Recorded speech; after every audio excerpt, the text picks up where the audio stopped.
राजस्थान की तपती रेत के बीच एक छोटा सा गांव है, खाटू। आज यह स्थान लाखों भक्तों की आस्था का केंद्र है। लेकिन क्या आप जानते हैं कि यहाँ विराजमान खाटू श्याम बाबा का सिर यहाँ तक कैसे पहुँचा? क्या यह सिर्फ एक संयोग था या इसके पीछे कोई दिव्य रहस्य छुपा है?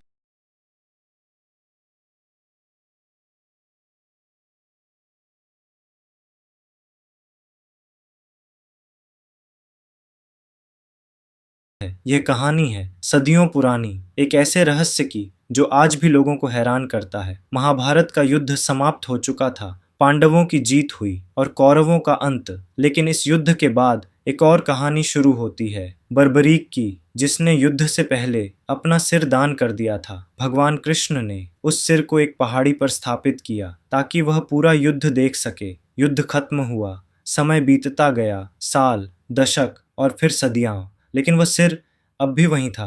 धीरे धीरे वह स्थान रेत में दब गया और समय के साथ सब कुछ भुला दिया गया। लेकिन दिव्य चीजें कभी पूरी तरह गायब नहीं होती। कहते हैं कि एक दिन खाटू गांव में एक किसान अपनी जमीन खोद रहा था। अचानक उसकी कुदाल किसी कठोर चीज से टकराई।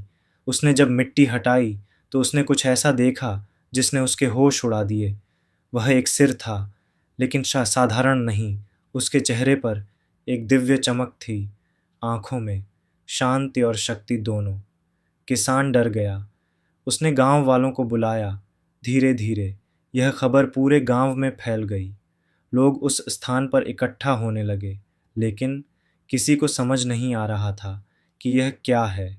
उसी रात गांव के राजा को एक सपना आया। सपने में एक दिव्य आवाज ने कहा, यह कोई साधारण सिर नहीं है, यह बर्बरीक का सिर है। इसे सम्मान के साथ स्थापित करो और यहाँ एक मंदिर बनवाओ। सुबह होते ही राजा ने यह बात सबको बताई और फिर उस स्थान पर एक मंदिर बनाने का निर्णय लिया गया। पूरे विधि विधान के साथ उस सिर को स्थापित किया गया और धीरे धीरे यह स्थान एक तीर्थ बन गया।